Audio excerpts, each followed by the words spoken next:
Coba lu bilang, Nyi Roro bego, berani nggak lu? Kan lu percaya Allah. Berani lah Kep. Coba lu bilang, Nyi Roro bego, yang kenceng. Nyi Roro bego, yang kenceng. Nyi Roro bego. Wah, pada ketawa semua itu saya, pada bercanda-bercanda kan. Wah gila nih katanya. Nah dia lagi bersihin skoci. Emang Allahu alam ya. Itunya jatuh, dia jatuh dari kapal itu jatuh cemplung. Nah teman-teman di sekitarnya itu teriak, man overboard, orang jatuh ke laut, orang jatuh ke laut. Nah disalahin lah sirine man overboard, 3 kali pendek 1 kali panjang. Tet tet tet tet. Kapal bolak-balik tuh nyariin mayatnya orangnya. Sampai sekarang nggak ketemu tuh di daerah situ. Jadi orangnya jatuh di perairan Masa Lembo. Iya. Sampai sekarang nggak ketemu. Kok bisa jatuh tuh gimana?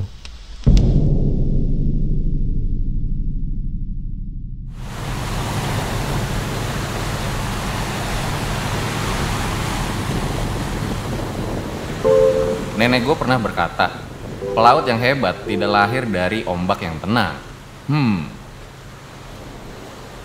Bang, kita kapan sampai ke pantai selatan? Oh iya, nanti tunggu aja ya, bentar lagi nyampe. Ribet amat nih penumpang ya.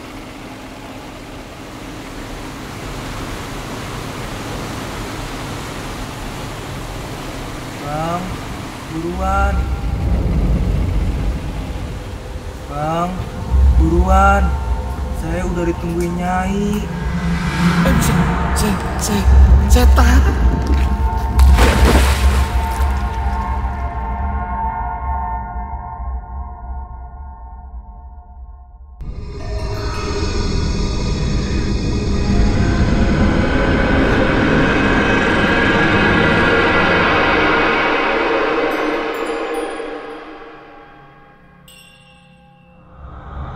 Oh Mama, obrolan malam Jumat. Kembali lagi bersama gue Fajar Ditya. Kali ini di Oh Mama season 4. Ketakutan terbesar adalah dirimu sendiri.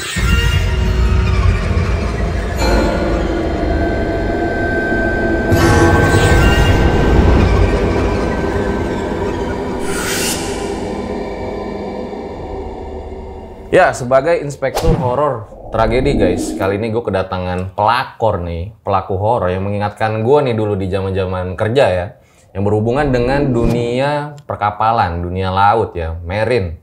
Karena gue dulu sempet di dunia marine hal sama marine cargo. Dimana kalau kalian lagi berlayar itu nggak selamanya mulus ya, kadang ada ombak tuh sampai 5 meter bisa menghantam kapal kalian nih, kayak contoh video yang ini. Nah, langsung aja kita sapa pada kali ini. Selamat malam Mas Aldi. Selamat malam Mas Fajar. Di perkapalan itu kerja sebagai apa Mas? Saya sebagai master. Master tuh yang biasa disebut sama orang-orang kapten kapal gitu. Oh, nakoda berarti ya? Iya, kayak nakoda ini gitu. saya panggil Cap aja kali ya? Ya, boleh. Itu udah berapa lama Cap jadi nakoda itu? Kalau jadi nakodanya sih sekitaran 7 tahun, 6 tahun, 7 tahun. Tapi kalau berlayarnya udah 10 tahunan lah. Kapal apa yang dikendarain? Kapal takbut saya. Oh, yang buat ngangkut kayak kapal bawa besar batu bara gitu, atau enggak ice detak yang buat bantu-bantu kapal besar. Berapa lama di laut itu nggak balik-balik ke daratan? Pernah 1 bulan saya. 1 bulan Iya. mengarungi lautan Perjalanan dari Jambi ke Filipina. Waduh, nih bakal seru banget sih. Dan saya dengar banyak kejadian horornya ketika di kapal itu di laut ya. Banyak sih Mas, apalagi pas pertama kali saya berlayar tuh itu banyak banget sih itu. Oke, baik, ditahan dulu ceritanya Cap ya. Nah, sebelum dimulai kayak biasa dukung terus konten-konten RJ5 dengan cara subscribe, like, komen, share yang banyak biar gue semakin semangat bikin videonya.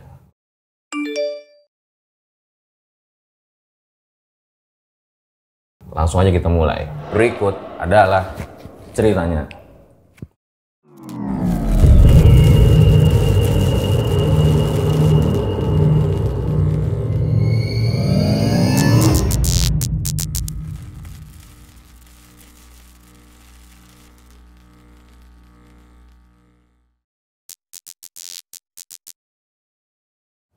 Cap, sebelum masuk ke cerita horornya, boleh diceritain dulu nggak cerita tragedi nih yang nggak bisa dilupain selama berlayar? Banyak sih, tapi yang awal-awalan dulu nih Mas ya.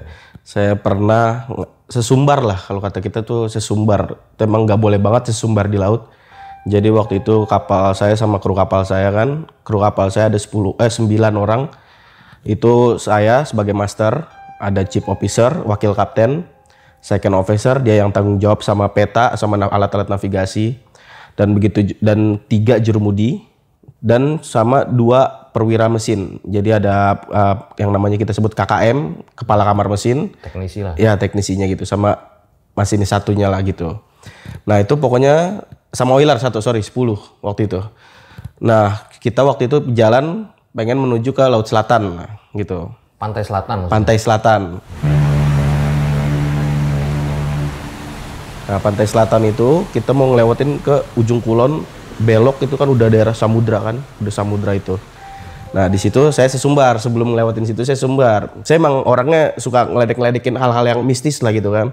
Saya sesumbar, saya bilang sama kru kapal saya, "Hei, lu percaya Allah nggak?" "Percayalah Cap," kata dia kan. "Berarti lu percaya dong, sebab dan akibat itu dari Allah." "Ya iyalah Cap, bener. Coba lu berani nggak ngomong, Nyi Roro bego," segituin. Ya kan? "Wah jangan lah Cap, ngadi-ngadi aja." Itu lagi di Pantai Selatan? Baru pengen lewatin itu daerahnya dia tuh, daerahnya makhluk-makhluk itu. Nah terus saya pindah lagi ke kru yang lain. "Coba lu bilang, Nyi Roro bego, berani nggak lu? Kan lu percaya Allah." "Berani lah Cap." "Coba lu bilang, Nyi Roro bego yang kenceng, Nyi Roro bego yang kenceng, Nyi Roro bego." Wah pada ketawa semua itu, saya pada bercanda-bercanda kan. "Wah gila nih katanya." Udahlah tuh normal semua. Normal, saya ngeliat kan emang dari situ kan masih ada sinyal, di daerah Merak itu masih ada sinyal. Saya ngeliat itu BMKG, saya lihat wah ombaknya masih stabil lah 2 meteran, 3 meteran masih standar lah ini di BMKG. Pas mulai lewatin ujung kulon, belok, nah itu kan kita udah lewatin pulau-pulau itu. Ini sini udah samudra ini Mas, udah samudra semua. Di situ ternyata bukan di BMKG sama realnya beda. BMKG cuma 2 sampai 3 meter, realnya itu 4 sampai 5 meter. Itu kita kehajar tuh, dar. Nah, terus di situ kru-kru saya banyak yang bilang, "Makanya Cap, jangan sesumbar." "Enggak, ini dari Allah, emang ombaknya dari Allah, bukan jin-jin laut kayak gini. Gue masih berani kok ngomong Nyi Roro bego. Woi Nyi Roro bego, jangan gituin ombak." Gue masih ledek-ledekin gitu Bang. Nah karena gue masih percaya nih, dari Allah nggak mungkin nih masa jin bisa manipulasi gini kan. Ya walau alam lagi sih kan, tapi emang daerahnya dia itu di situ katanya. Alhamdulillah, tapi nggak lama selamat sandar juga, tapi ya aneh aja gitu di BMKG 2 sampai 3 meter. Pas realnya segitu. Ombak sampai 5 meter gimana? Mabok laut sih pasti. Walaupun sering berlayar yang namanya mabok laut pasti itu. Bahkan ada kru gue yang sampai udah muntah, udah ngelewatin. Jadi ini tahap muntah sampai gue hafal tuh Bang. Tahap muntah biasa yang masih makan Indomie goreng keluar mie kuah ya kan. Terus masih tahap muntah lanjutan namanya muntah kuning gitu kan. Sampai muntah yang udah gak ada suaranya udah nggak ada suaranya lagi. Nah itu udah banyak yang sampai tahap itu tuh dihajar ombak kayak gitu aja tuh. Tapi air masuk nggak kalau kayak gitu? Air masuk tapi di sekitaran di dek aja nggak sampai masuk. Alhamdulillah nggak sampai masuk ke ruang anjungan atau nggak ke dalam kamar-kamar itu nggak ada. Oh iya bahaya itu, cuma sampai sekitaran dek aja.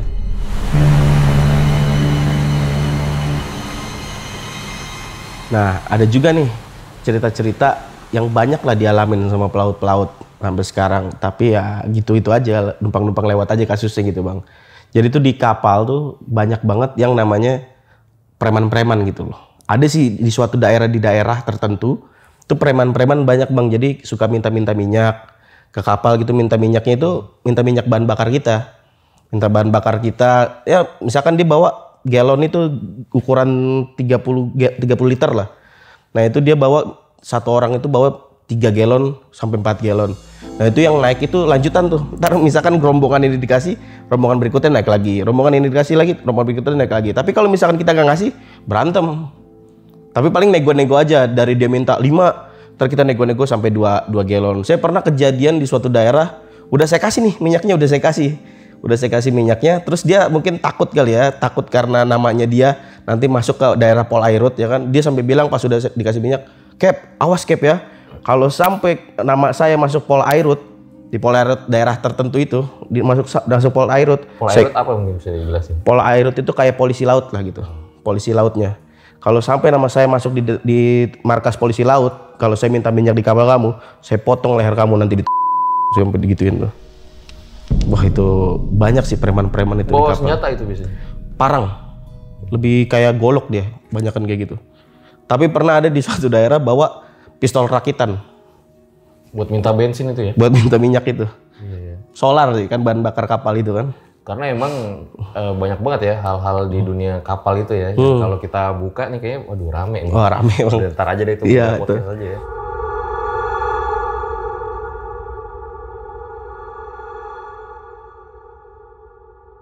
Boleh diceritain mungkin pengalaman horornya tuh kayak gimana gitu? Ini pengalaman yang paling gila sih menurut saya.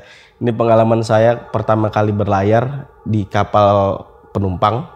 Land kapalnya itu Ambon ke Kupang. Oke. Nah jadi waktu itu saya yang namanya kadet. Kadet itu namanya tuh kalau kata bilang orang magang lah. Mahasiswa yang baru mau magang lah gitu kan. Bekerja baru mau magang. Calon karyawan lah. Nah calon karyawan lah gitu. Saya kerja di salah satu perusahaan pelayaran di Indonesia. Nah saya berangkatlah dari Jakarta menuju Ambon. Jam berapa nih? Subuh, berangkatnya pertama subuh. Saya berangkat subuh sampai Ambon pagi kan, udah pagi, taruh sekitar jam 9 jam 10-an lah ya kan. Sampai di hotel karena saya nggak bisa langsung ke kapal saya masih perjalanan dari Kupang ke Ambon. Seharian itu ya? Iya, pokoknya nggak seharian sih, itu bisa 2 hari 3 harian. Soalnya kan berhenti di pelabuhan-pelabuhan. Oke. Banyak berhenti pelabuhan-pelabuhan. Nah, itu sampai Ambon. Singkat cerita saya di hotel. Terus saya nunggu kapal saya kan. Saya sama teman saya itu, Mas. Sama teman saya si Sugeng nunggu. Gang nih gimana nih ntar di kapal? Saya bilang gitu kan, nanya-nanya kan. Gimana? Lu udah siap belum, Gang? Ya udah siap lah katanya. Dia orang mesin, saya orang dek. Jadi perbedaannya itu orang mesin ya di bawah, orang dek yang di atas terus gitu loh. Orang dek sama navigasi segala macam. Tapi kalau orang mesin fokusnya sama mesin terus ya kan. Gimana? Iya ketemu penumpang nih kita nih. Penumpang banyak. Namanya juga kapal penumpang kan. Excited aja kan. Oh iyalah boleh lah. Nimbunya nggak lama.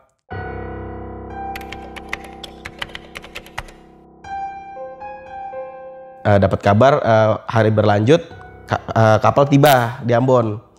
Dad, ini kapal sudah tiba. Nanti kamu dijemput. Dia bilang kan, sama orang kantor dari perusahaan saya itu, nanti kamu dijemput buat langsung ke kapal. Oke Pak, siap Pak. Dijemputlah saya sama si Sugeng ini. Naik ke kapal. Pas sampai kapal ya biasalah kita perkenalan sama yang namanya perwira-perwira jaga di situ, sama kapten, sama kru-kru yang lainnya, bahwa memperkenalkan diri. Saya ini kadet yang memagang di kapal kalian gitu loh. Wow. Ini kapal penumpang rame saat itu? Rame, kapal penumpang rame. Tapi pas saya datang itu penumpang udah selesai turun. Oke. Penumpang udah selesai turun, saya naik lah. Jadi kan nggak langsung diisi gitu kan. Jadi tunggu jeda dulu lah. Mungkin dibersih dulu. Nah terus saya penumpangnya saya datang, udah disediain kamar. Saya sama teman saya misah tuh, kita tuh tempat tidurnya misah. Saya kamar saya sama bosun. Sama bosun itu kalau kata kita mandor lah. Mandor, saya tempat tidur saya di situ. Berdua berarti? Ya, mandornya ada 2 orang waktu itu. Dia ada 2 orang. Saya bosun sama mandor 2 orang. Terus si teman saya di sebelahnya, dia sama kru-kru lainnya, sama oiler, sama jurumudi. Nah singkat cerita, saya pas udah cerita kayak gitu, ditentuin lah jam-jam jaga. Saya dapat jaga 12.4. Jadi jam jaga di atas kapal itu ada jam 12.4, 48 sama 8.12. Ini 12 malam ke 4 pagi? Ya, jadi 12 siang sampai 4 sore. Oh. 4 sore sampai jam 8 malam. 8 malam sampai jam 12 malam dilanjut. 12 malam sampai jam 4 pagi lagi kayak gitu. Jadi, nah saya dapat jam 12 malam tuh sampai jam 4 pagi tuh. Nah, pertama saya jaga tuh 12 siang sampai jam 12 sampai jam 4 pagi, sore. Saya jaga normal, nggak ada apa-apa. Nembulnya kapal udah mulai berlayar ya, kegiatan kadet lah biasa lah Mas, itu yang namanya nyatet ngetrek ini sekarang posisi udah di mana nih, kita cocokin di peta, kita masukin gambarnya dari GPS. Oh sekarang di sini. Udah, terus singkat cerita 1 minggu kemudian lah ya. Nah jadi nih saya lapar nih Mas, ini saya lagi jaga jam 12 malam sampai jam 4 pagi. Enggak, kita jaga di Anjungan kan, di Anjungan itu ruang kemudi. Ruang kemudi itu kita jaga, saya, jurumudi, sama perwira jaga. Perwira jaga yang jaga jam 12.4 itu, yaitu second officer, yang tanggung jawab sama peta itu yang tadi awal saya bilang. Sama jurumudi itu yang standby buat pegang kemudi. Sama saya, kadet, nggak penting kalau kadet itu, karena kadet di situ fungsinya cuma buat belajar aja, sama ngebantu yang diperluin lah gitu. Nah jam-jam satuan lah, jam-jam 1 jam 2 lah. Lapar nih saya mas, lapar kan saya. Nah jadi kapal penumpang saya ini nih, saya paling atas nih, ya, tempat kemudi kan, ruang kemudi saya paling atas. Turun tangga ke bawah ini masih tempat penumpang, banyak penumpang gitulah. Turun tangga ke bawah lagi masih tempat penumpang, tempat tidur penumpang. Turun lagi baru tuh penumpang, terus ujung dapur kayak gitu. Terus pas dapur itu, nah saya mau makan nih. Saya mau masak mie lah, apaan kayak yang ada di dapur kan. Saya turun lah ke bawah. Saya turun ke bawah, baru turun 1 langkah gitu. Saya ngeliat nih masih ada penumpang-penumpang, masih banyak lah ya, ibu-ibu, bapak-bapak gitu kan, mas-mas, layaknya penumpang normal. Nah, saya nggak sengaja tuh ngelihat keluar. Jadi nih lorong di sini ada pintu kan, pintu buat keluar. Nah itu di situ ada skoci mas. Nah di situ saya ngeliat tuh nggak sengaja tuh pertama tuh, tapi nggak di skoci banget, agak ke penumpang rame mas di antara penumpang. Tapi ada satu sosok perempuan diri ngeliatin saya, ini mukanya ini gosong nih, mukanya gosong. Kalau kita sebutnya kuntilanak lah. Biasa kita bilang kuntilanak lah. Nah, tuh tinggi tuh, 2 meteran lah. Kuntilanak 2 meteran lah. Nah, saya terpaku kan, sempat terpaku nih pas saya mau turun ke bawah lagi kan, pengen makan, saya ngeliat, diem tuh saya. Nah, dia tangannya begini. Nyuruh saya diem. Dalam hati saya, orang saya lagi diem, kok disuruh diem gitu kan. Terus dia saya diem tuh mas. Takut saya. Orang waktu itu menurut saya masih 17 tahun kan, masih muter-muter bocah lah. Wah saya takut itu mas, nggak jadi saya ke bawah itu, nggak jadi saya ke bawah. Nih mulai saya balik lagi ke Anjungan, saya cerita kan sama yang ada di Anjungan kan, kenapa lu nggak jadi makan, katanya jurumudi sama perwira saya. Enggak kenapa? Iya ketemu, saya ceritain loh, saya kalau gitu saya nggak mau pendem mas, saya mau ceritain lah, apa yang saya lihat saya ceritain gitu kan, bener gak sih ini? Wah lu berarti udah ketemu lah sama penghuni sini. Saya bilang, apaan nih penghuni sini nih? Setan kuntilanak muka gosong kok dibilang penghuni sini, saya kaget di situ. Oh jadi begini cara main mereka ini, sebut-sebut setan penghuni sini. Udahlah semenjak dari situ saya nggak mau lagi tuh makan malam ini segala macam. Saya tahan lapar, kalau perlu sebelum jaga saya makan dulu deh tuh banyak. Jadi pas jaga udah nggak mau kabur lagi sih. Ngeri mas yang kayak gitu-gituan tuh. Pernah lagi ya sekitar 1 minggu 2 minggu, 1 minggu kemudian lah, 1 minggu kemudian. Saya lagi tidur, jadi jaga saya kan 12.4 mas. Jadi habis maghrib, habis isya lah. Saya tidur tuh biasanya tuh, jam 8 saya tidur. Biar nanti jam 11, setengah 12 saya bangun persiapan buat jaga. Saya tidur jam-jam. Sendiri nih? Ya sendiri, kebetulan bosun lagi pergi keluar. Saya lagi tidur, pas lagi merem sebentar, ya cuma berasa kayak kedip gitu lah mas. Merem sebentar, saya bangun kan, kok berat banget nih, badan saya kok berat banget, saya bilang. Berat. Gak lama saya berhasil bangun tuh mas, kayak repan lah gitu kan. Gak lama saya berhasil bangun. Tempat tidur kapal itu kan kecil ya, segini doang ini. Tempat tidur buat di kapal itu kecil pokoknya. Nggak kayak bed spring bed yang besar itu, nggak, dia kecil segini. Wah saya berhasil bangun tuh mas. Nah yang anehnya saya nggak tahu kenapa, saya ngos-ngosan di situ mas. Saya ngos-ngosan, terus saya nggak, kalau kita normal bangun itu langsung duduk ya kan, duduk langsung diri gitu. Nah ini saya nggak, saya bangun saya langsung ngebanting badan ke kiri, saya ngerangkak mas, ngerangkak keluar. Gak tau saya, pokoknya keadaan saya tuh gelisah dan ngos-ngosan, capek banget gitu loh hawanya. Saya ngerangkak keluar. Nah ada pintu kamar kan, saya buka pintu kamar, saya buka keluar. Nah ini saya ngelihat, saya tahu kondisinya ini kapal saya gitu. Jadi gimana ya sebutannya? Ini kayak Mas Fajar bangun nih, tahu ini rumah Mas Fajar gitu. Nah ini saya tahu ini kondisi kapal saya, tapi ini kayak tempatnya sepi mas, gak ada orang sama sekali, gelap, cuma ada asap-asap doang. Asap? Iya, asap-asap putih gitu loh, kayak ada kabut-kabut gitu lah. Tapi saya tahu ini untuk kapal saya, ini kapal saya nih. Tapi kok saya begini gitu loh maksudnya. Tapi kok nggak ada orang gitu. Iya, nggak ada orang, dan saya baru tidur mas gitu mas. Dan itu kapal penumpang, nggak mungkin dong keluar pintu nggak ada orang, itu pasti penumpang semua. Nah pas gak lama saya kabur kan, takut kan, saya balik badan mas, mau balik ke kamar saya. Pas saya balik badan ke kamar saya ngeliat badan saya lagi tidur mas. Wah, saya bilang, wah ini gimana ini?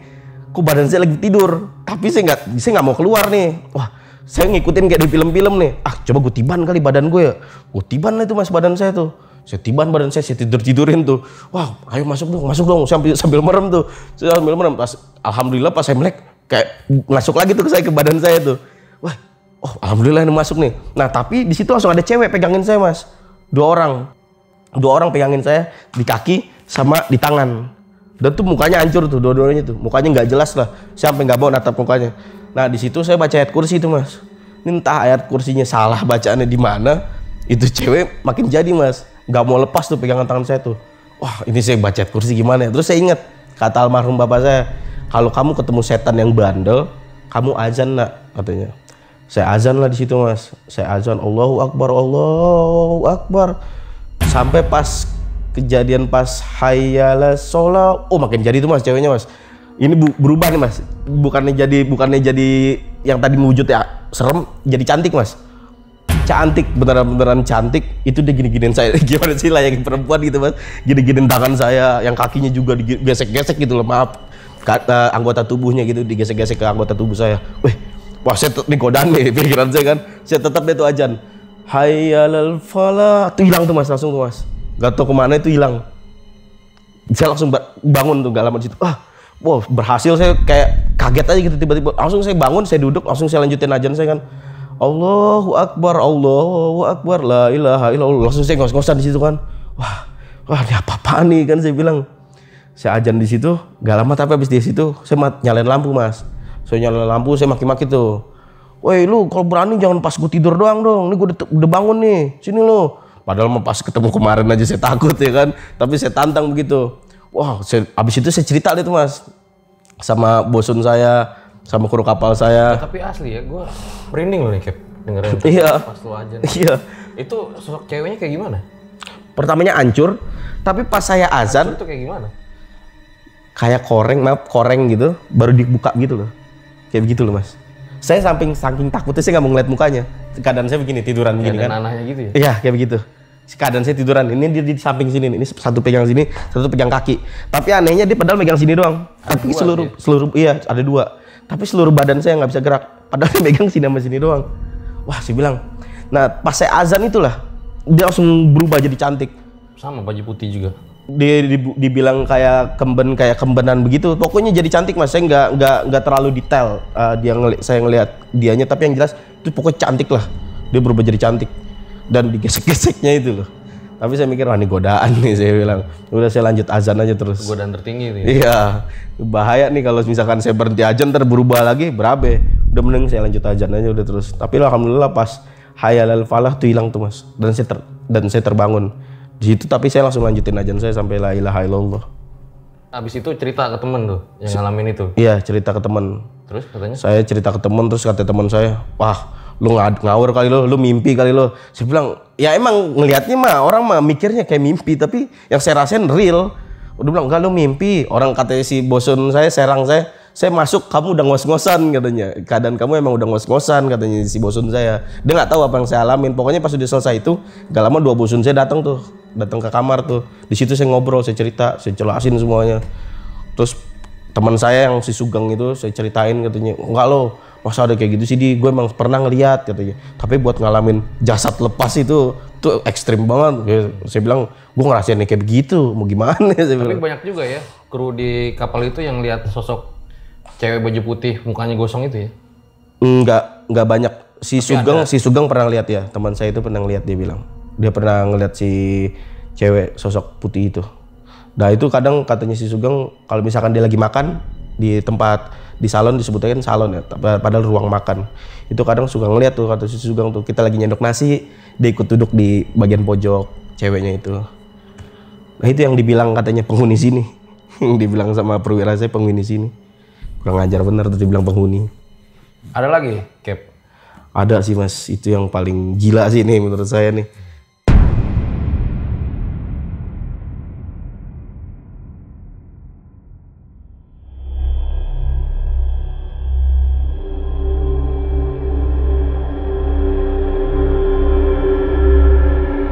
Nah ini yang paling serem sih mas menurut saya. Cerita yang paling gila lah menurut saya itu yang disebut Astral Project barusan itu gak ada apa-apanya memang ini. Katanya jauh ya? Wah jauh beneran. Jadi saya pernah itu kejadian sekitaran 1 minggu dari kejadian saya lepas dari badan itu, lepas dari jasad itu. Nah ini kejadian saya waktu itu saya jaga jam 12.04 kan, seperti biasa saya jaga 12.04. Pas kejadian itu sekitar jam 2 pagi lah pokoknya, sekitar 2 pagi lah. Karena kapal itu normalnya ya, kapal penumpang itu mas, itu lari 13 knot sampai 16 knot kayak gitu loh. Nah, jadi saya waktu itu masuk perairan Laut Banda mas, Laut Banda. Pas kapal perairan Laut Banda, itu ada aneh lah pokoknya, keanehan. Jadi saya ngalamin itu kan speed kapal kan 14, 16 knot ya kan. Kemudi misalkan 118 derajat misalkan contoh. Jadi dia lurus gitu terus kan. Nah, ini kapal 14 sampai 16 knot. Nah, itu nggak tahu kenapa pas masuk Laut Banda drop mas speed. Speed kapal saya drop itu sekitar 1 sampai 2 knot doang lah gitu. Kayak kapal lagi kandas gitu, tiba-tiba langsung drop. Dan kemudi saya itu nambah terus. Misalnya 118, 119, 120, 121, 122. Jadi ibarat kata kan kapal saya kayak muter gitu mas. Pelan gitu. Nah, tapi speed kapal saya drop. Nah, kalau misalkan normalnya logika ya, kita lagi laju kencang motor. Kalau tiba-tiba drop itu kan berasa mas. Ini nggak berasa mas. Entah gituan yang error apa gimana saya nggak ngerti. Ini nggak berasa pokoknya. Kalau misalkan kandas itu pasti kita ngerasain entah nabrak sesuatu kan berasa dong. Atau mesin kapal mati juga berasa dong. Suara mesin itu hilang. Nah, ini mesin kapal masih nyala mas. Saya kaget kan. Pertama yang nyadar itu jurumudi saya. Dad, kenapa nih Dad? Saya ngeliatin, kenapa ini bang? Saya nggak tahu bang. Coba panggil Mualim 2. Ya kan Mualim 2 saya biasanya kalau perwira itu banyak tidurnya tuh kalau jaga tuh. Nah, dia lagi tidur tuh, saya bangunin. Second officer kan, second. Ini Ken, kemudi kok bisa error? Wah, dilihat. Ini di mana di? Saya baring ini di Laut Banda. Wah, udah Laut Banda ya? Iya, kamu kenapa nggak bilangin? Ya saya nggak tahu Ken. Ya udah, bangunin kapten katanya kan. Saya bangunin lah tuh kapten. Cap, saya ketok-ketok kamarnya kapten. Kapten buka pintu. Kenapa Dad? Itu Cap, speed error Laut Banda ya? Langsung dibilang gitu sama kapten saya. Ya Cap, dia langsung ya udah tunggu di anjungan, nanti saya ke anjungan. Kamar, sekedar informasi, kamarnya kapten itu satu lantai sama tempat ruang kemudi. Kamarnya kapten itu. Jadi saya dekat aja. Nah, nimbulnya dia keluar, buka pintu, dia masuk ke anjungan, dia ngeliat speed kan, dia ngebaring peta, set. Oke, udah di Laut Banda. Langsung dia bilang saya, Dad, kamu pergi ke bawah ke tempat koki, mintain 3 telur ayam kampung sama kopi hitam, katanya kapten saya. Saya bingung nih, saya pastiin lagi kan, saya tanya, minta apa Cap? 3 telur ayam kampung sama kopi hitam. Oh ya udahlah, Capnya lapar apa gimana nih? Iya, makanya saya nggak mau banyak tanya. Ya udahlah, saya jalan lah tuh ke bawah mas. Dengan PD-nya saya bergerak kan, karena ini kapal aneh nih. Saya mau sampai bawah tuh kan pasti kan ketemu entah kru kapal yang lain. Saya mau cerita kan, wih kapal gila nih, masa tiba-tiba ngedrop? Karena yang tahu kan diajukan saya doang tuh 3 orang kan. Wah, saya mau cerita gitu. Bangga gitu. Iya, udah bangga nih, saya mau pamerin. Pas baru turun 1 lantai, zret, penumpang semua nih. Nah, saya nggak begitu nyadar mas, nggak begitu ngeh lah gitu. Penumpang masih saya hirauin, tapi kok yang saya bingung sunyi. Saya baru sampai tangga aja mau turun kok sunyi, saya bilang. Pas saya mau turun tangga lagi, saya nengok ke kiri kanan kan, itu saya ngeliat penumpang semua diem mas. Jadi penumpang yang ada di situ, entah kita nih kayak lagi ngobrol tapi patung. Terus ada lagi bapak-bapak lagi misalkan lagi ngerokok, lagi baru sampai sini, diem patung kayak begitu. Terus bahkan yang paling gila, ibu-ibu lagi nyuapin anak kecil. Itu juga aneh juga tuh, ibu nyuapin anak kecil malam-malam. Lagi nyuapin anak kecil, nyuapinnya umur 1 tahun lah. Kalau ibu-ibu itu kan suka latah ya, kalau mau nyuapin anak kecil suka a gitu. Nah, ibu-ibu lagi a gitu mas, ngasih ke anak kecil yang udah mau a juga tapi diem, jadi patung. Dia nggak gerak sama sekali. Saya di situ takut dong kalau ngeliat kayak gitu. Kok kenapa begini nih penumpang saya nih kan? Jadi yang dilihat Cap itu semua penumpangnya jadi patung. Jadi patung, nge-freeze. Semuanya jadi patung, bener-bener jadi nge-freeze. Dan saya ngeliat sampai sekitaran saya semuanya mas.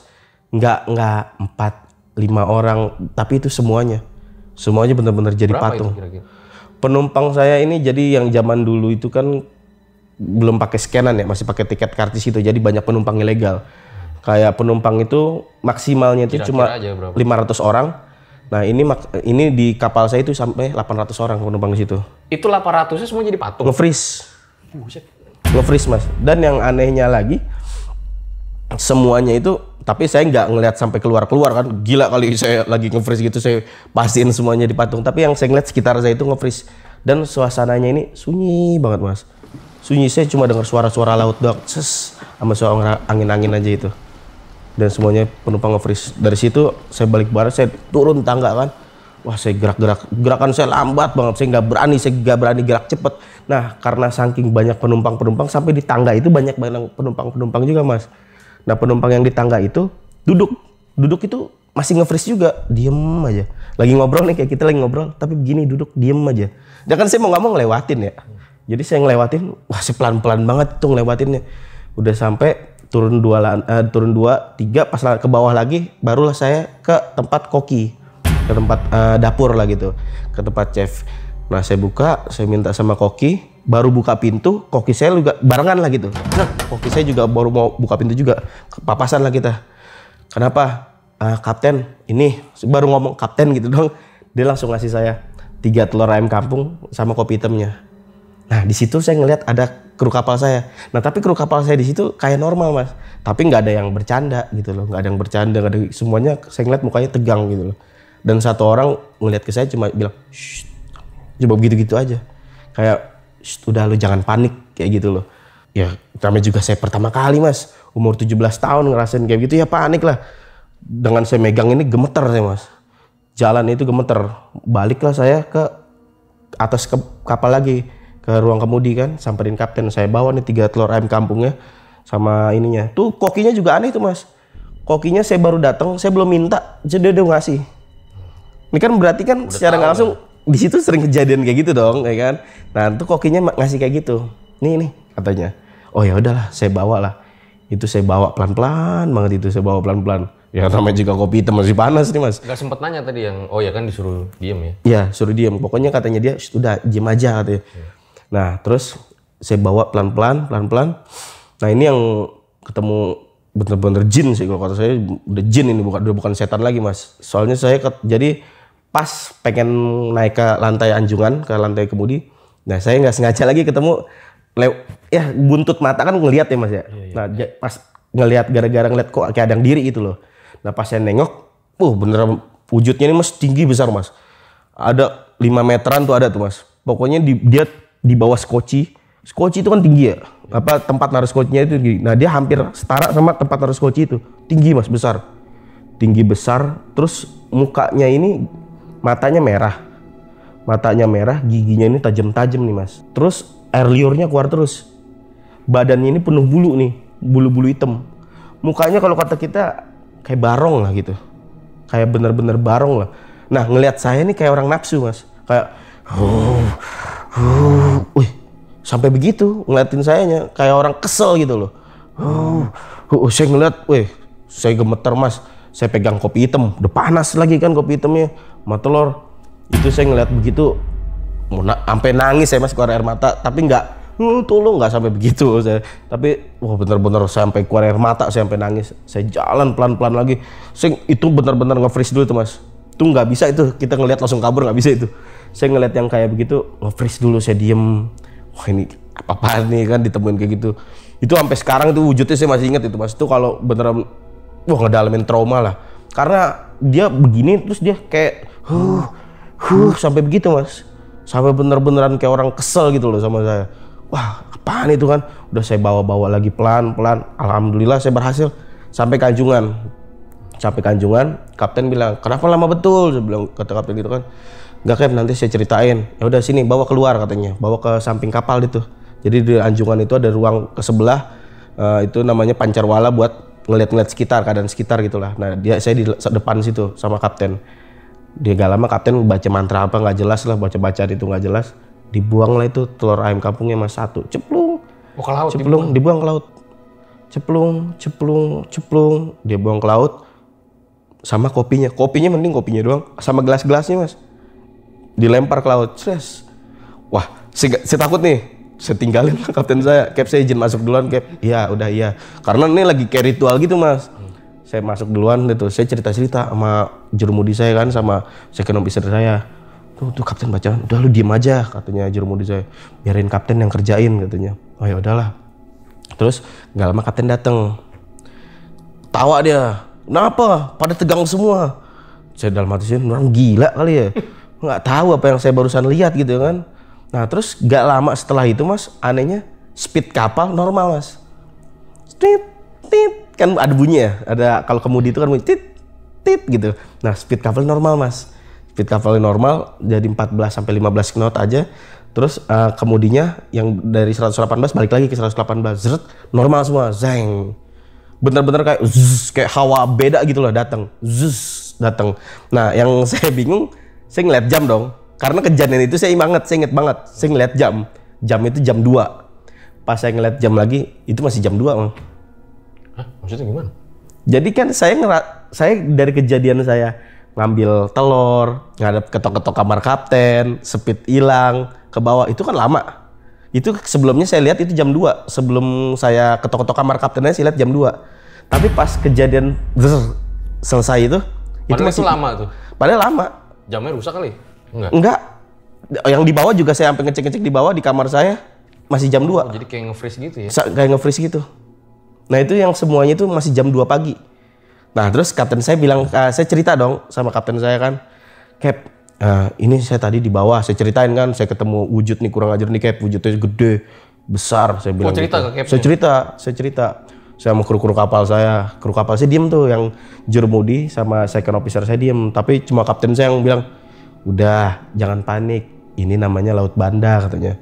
Makanya tadi ada yang macem-macem kali, saya bilang gak ada yang macem-macem, cuma emang nyetel musik doang, tapi kalau yang buat macem-macem nggak ada. Dia bilang, udah jangan kaget Dad, ini Laut Banda, kamu kan juga pertama kali berlayar, gak usah kaget. Oh jadi saya bilang, oh ini Laut Banda berarti nih, mainnya kayak begini Laut Banda nih, ekstrimnya. Pengalaman nih magang. Iya, pengalaman magang.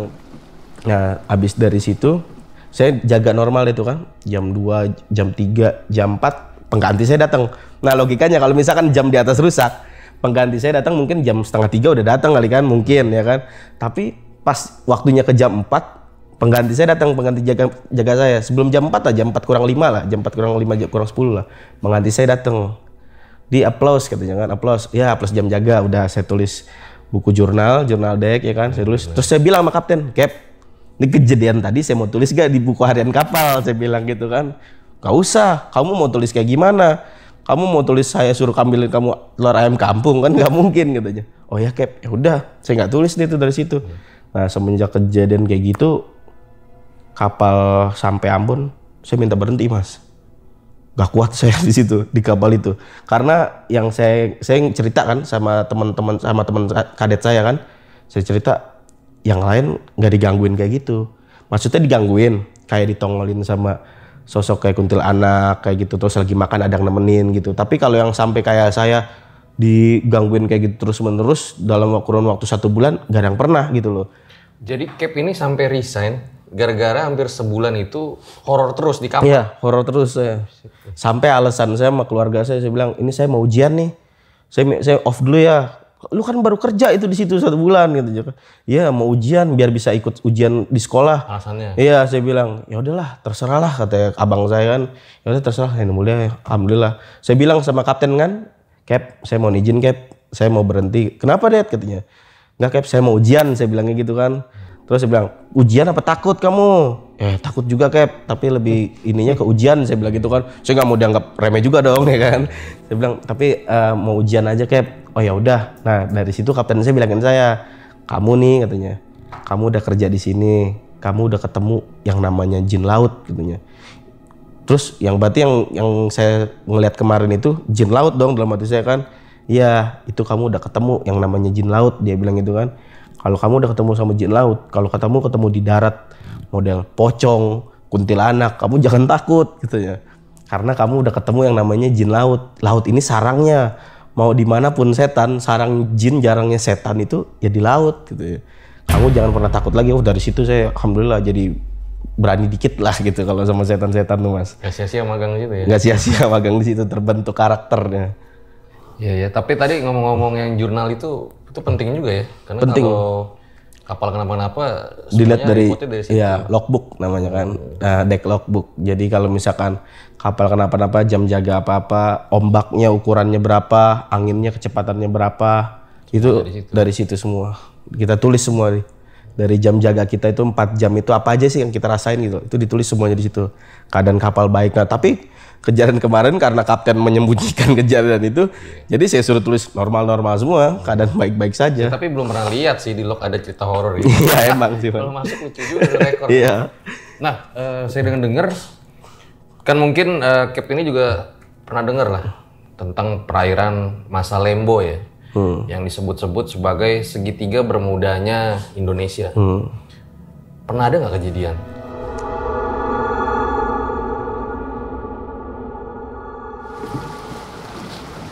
Saya pernah dengar dari alumni saya gitu, Mas. Jadi saya ada junior, itu lautnya itu lagi tenang, Mas. Tenang, kalau kata pelaut kita sering bilang laut kaca lah gitu. Tenang banget. Nggak ada ombak, angin pun yang nggak ada lah gitu. Tenang banget. Nah, dia lagi bersihin skoci. Emang Allahu alam ya. Itunya jatuh, dia jatuh dari kapal itu jatuh cemplung. Nah, teman-teman di sekitarnya itu teriak, man overboard, orang jatuh ke laut, orang jatuh ke laut. Nah, disalahin lah sirine man overboard. 3 kali pendek, 1 kali panjang. Tet, tet, tet, tet. Kalau nggak salah ya, saya juga lupa inget nih sirinenya itu. Nah, terus dibilang man overboard, kapten udah laporan kapten, berhenti dong kapal. Kapal bolak-balik tuh nyariin mayatnya, orangnya. Sampai sekarang nggak ketemu tuh di daerah situ. Jadi orangnya jatuh di perairan Masa Lembo. Iya. Sampai sekarang nggak. Sampai sekarang nggak ketemu. Kok bisa jatuh tuh gimana? Ajalnya kali ya. Lagi bersihin skoci, Mas, anehnya. Kan lagi bersihin skoci itu kan normal ya orangnya. Lagi bersih skoci lah. Entah kepleset, entah gimana, dia jatuh. Nggak sengaja jatuhnya. Nggak tahu juga ya. Nggak ditemuin lagi. Nggak ditemuin sampai sekarang. Padahal langsung dicari pada saat itu. Dicari. Temennya junior saya tuh, saya ngeliatnya sampai dengar ceritanya sampai Tapi kaget pernah juga. lewat perairan Masa Lembo. Alhamdulillah belum sih kalau Masa Lembo. Tapi dengar juga mitos itu ya. Dengar mitosnya. Nah kalau ini kan mungkin orang laut kapal nih pasti tahu ya. Katanya emang ada apa sih di situ? Biasa dibilang segitiga bermuda lah. Biasa banyak angkernya lah. Sebetulnya laut itu gimana ya, Mas ya? Kalau kita ngormatin lautnya itu, laut insya Allah bakalan balik lagi ke kita, bakalan baik aja. Tapi kalau kitanya suka ngelawan, ya bakalan dijahatin juga. Kayak saya contoh yang bilang Nyi Roro bego, walaupun niatnya bukan, saya percaya itu bukan Nyi Roro gitu loh. Mungkin Allah yang ngasih pelajaran buat saya gitu loh. Sebetulnya laut mau di mana-mana angker sih, Mas. Saya bahkan itu kalau berlayar, jam jaga saya misalkan jam jaga kapten itu kan jam 8 sampai jam 12 kalau di kapal takbut. Saya kadang sering lihat tuh suka, kan udah ini kiri kanan depan belakang udah laut, Mas. Udah nggak ada pulau. Jadi kita udah buletan aja begitu kan. Iya. Kadang tuh saya ngeliat tuh cahaya merah terang, Mas. Cahaya merah terang, terbang, hilang. Kayak gitu. Kan nggak mungkin kunang-kunang di tengah laut, Mas. Itu sering tuh kayak gitu tuh. Terbang di laut, Mas, terbang aja gitu cahaya merah. Terbang. Saya sama jurumudi saya biasanya sering bilang-bilangan tuh. Kep, lihat gitu. Oh iya tuh apaan tuh? Tangkap. Saya ledekin gitu kan. Ah gila kali tangkap. Emang saya suka bercandain kan. Terang-terang hilang. Begitu aja terus tuh. Pintu lagi jaga, lagi nggak ada angin. Tiba-tiba cek, ada yang buka begitu, Mas. Mending kalau kebuka biasa ya. Itu di kapal saya waktu di takbut. Itu saya pintu tiba-tiba cek. Saya diem kan. Sama jurumudi saya lihat-lihatan. Apaan tuh? Cek, ditutup lagi. Apaan tuh? Udah nyalain dulu lampu kan, kalau malam itu kan kita kan lampu gelap kan karena biar kelihatan luar kan. Saya bilang udah nyalain dulu lampu. Captar luar gak kelihatan. Udah tengah laut kok, kita biasa pakai GPS aja. Tuh apaan tuh? Dia bilang udah bikin teh dia bilang. Banyak kejadian-kejadian. Banyak juga ya pengalaman Cap. Iya. Terutama yang horor ya. Iya. Ada lagi nggak pengalaman horor yang serem lah yang nggak bisa dilupain selama berlayar? Pengalaman horor itu paling ada lucu sih, Mas ya. Jadi waktu itu saya masuk di sungai di daerah Kalimantan. Sungai di daerah Ini Kalimantan. lagi bawa ini nih. Tongkang, iya, Tongkang tongkang. Batu bara nih. Batu bara. Malam. Maghrib. Terus tapi bukan saya yang ngalamin. Jadi kita di radio ini kan ada radio kan di kapal. Radio itu connect sama sebuah kapal-kapal yang melintasi sungai itu. Di connect itu kita main di channel 16. Nah, gue tahu nih sungainya. Iya kan. Ya. Itu. Nah, terus pas sudah lama jalan, tiba-tiba di channel ini ada yang berisik nih. Ngoceh-ngoceh. Mungkin misalkan krunya Mas Pajar sama Mas Pajarnya gitu loh. Ngoceh-ngoceh berdua. Jangan sandar di situ kapalnya. Terus yang satu lagi bilang, "Emang ada apaan sih? Udah jangan di situ, majuan lagi," katanya. orang gua udah sandar di sini, saya sudah sandar di sini. Udah diem aja. Jangan di situ, Cap, majuan lagi katanya. Emang ada apaan? Cap, itu ada kuntilanak bawa anak, Cap. Saya denger di radio lagi bawa kapal. Siapa ini kuntilanak bawa anak, saya bilang kan. Cap, udah majuan lagi, dengerin saya aja. Kuntilanaknya kayak gimana? Pakai ditanya lagi kan, kuntilanaknya kayak gimana? Udah Cap, majuan lagi. Iya, ini saya majuan. Itu di kapal itu Mas, macem-macem, aneh-aneh. Dan saya juga pernah ngalamin keanehan juga, hampir sama keanehan penumpang nge-freeze yang kapal tiba-tiba kapal tiba-tiba muter. Waktu itu saya keluar Python, habis dari Python saya menuju mau ke Kalimantan. Saya ngelewatin Selat Sapudi namanya. Saya baru keluar selat, itu kejadian jam 2 siang gitu Mas. Jam 2 siang padahal. Baru keluar selat, tiba-tiba kabut datang tuh. Jam 2 siang loh, kabut datang. Terus hujan terus banget hujan. Nah kapal saya ini, ya takut ini kan larinya lembek ya, cuma 4 knot, 3 knot gitu kan, lembek larinya. Nah itu cuma 1 knot doang lah pokoknya. Wah, saya mikir, oh harus wajar kalau takut, emang sering juga lari 1 knot doang. Tapi yang saya nggak habis pikir, kemudi saya. Jadi kan ada GPS saya itu ada merek GPS-nya itu merek GPS tertentu yang ada gambar kapalnya. Jadi kalau kapal ke kiri dia kelihatan di GPS, ke kanan dia kelihatan. Nah kapal saya ke kanan muter-muter Mas. Nit. Kapal saya muter-muter. Saya jurumudi saya lapor kan ke saya. Cap, ini kok kapal begini nih? Saya lihat, loh kok begini? Saya bilang. Udah saya mainin kemudi dong. Saya mainin gas. Saya putar supaya dia ke kiri. Terus kapalnya nggak ke kiri, malah ke kanan terus. Muter terus. Jadi ini tongkang ngikut nih. Tongkang saya. Muter aja terus begitu. Sampai saya bilang sama Chief Officer, Chip gantian Chip. Karena ada goyangan ombak juga kan. Tiba-tiba hujan deras, kabut, gak kelihatan pokoknya kiri kanan. Yang saya takut cuma ada kapal doang di sekitar saya. Itu benar-benar Chip gantian Chip. Kepala saya pusing kan. Berasa juga nih muter-muter. Gantian Chip. Wes Cap. Chip saya kan. Maksud, wes Cap, aku Cap yang coba. Chip saya coba. Wah ini nggak bisa juga Cap. Udah setengah jam dia coba nggak bisa. Tetap muter-muter terus. Muter terus. Udahlah, tinggalin aja. Katanya Chip saya. Jangan ditinggalin Chip. Ya udah, kita nggak usah ada yang pegang kemudi deh. Kita cuma kemudinya dimajuin aja. Jadi kemudinya kan sebelumnya saya putar-putar supaya dia bisa belok-belok ke kiri gitu loh. Udah kemudian majuin aja, saya bilang majuin aja, udah normalin aja.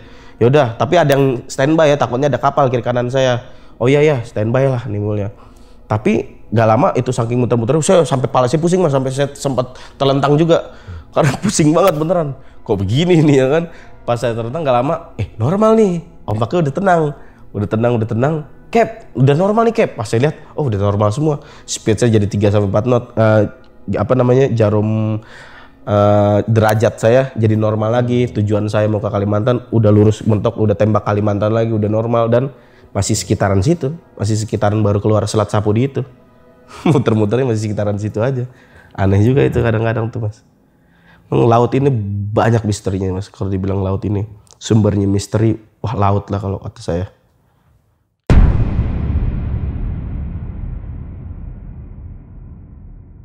Terakhir mungkin Cap, ada lagi yang nggak bisa dilupain?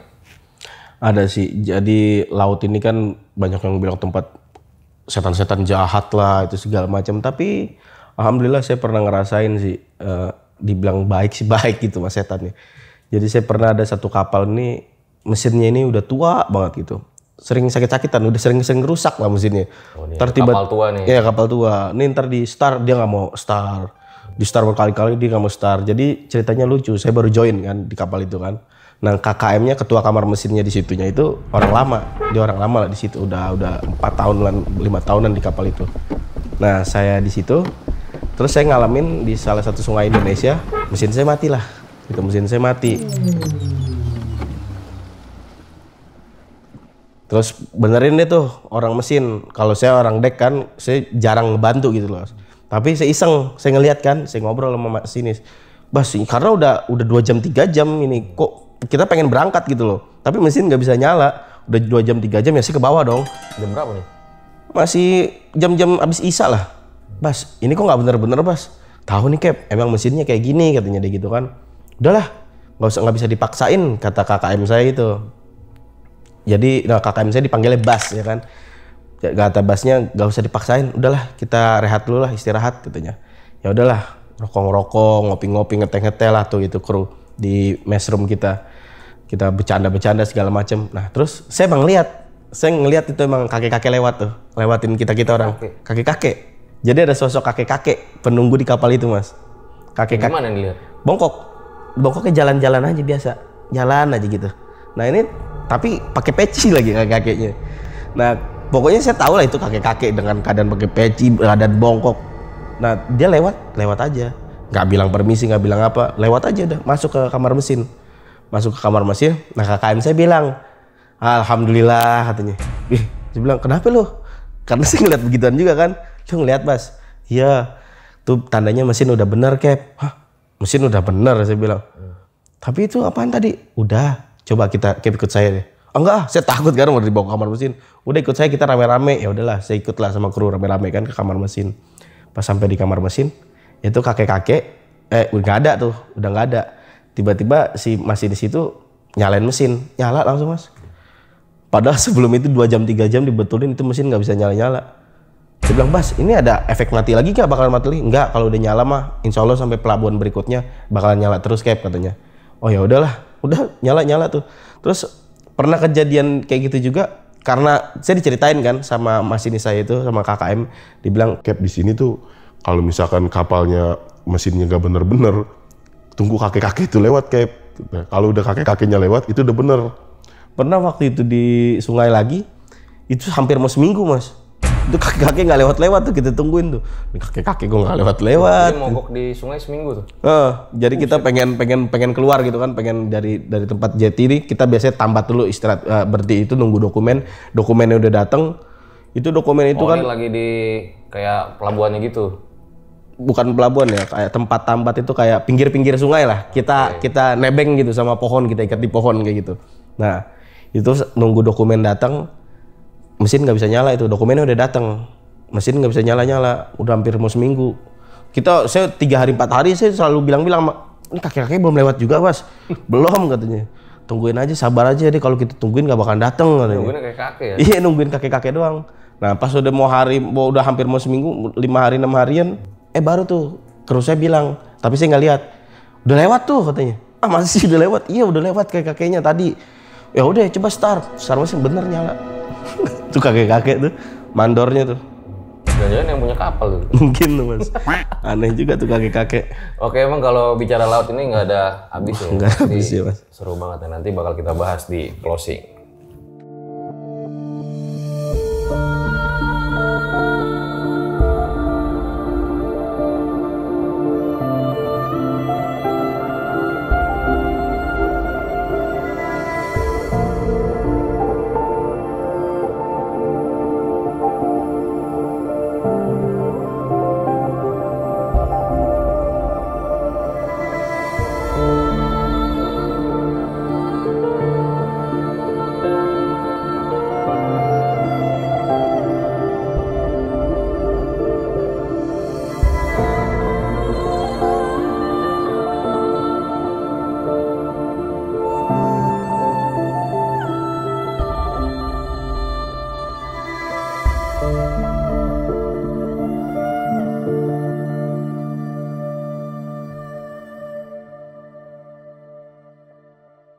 Itu dia guys, sebuah kisah luar biasa ya, dimana ternyata banyak juga nih kejadian-kejadian horor yang dialamin sama Kapten Aldi ketika berlayar di laut. Nah, Mas, pernah ngalamin badai nggak yang parah banget? Pernah itu mas. Di mana? Ya yang mau masuk laut pantai selatan itu. Oh, laut selatan itu yang 5 meter itu 5 ya? meter itu. Pernah nggak sih sampai kebalik atau mungkin tenggelam nggak? Wow, alhamdulillah belum pernah sih mas. Belum ya? Ini jangan sampai sih.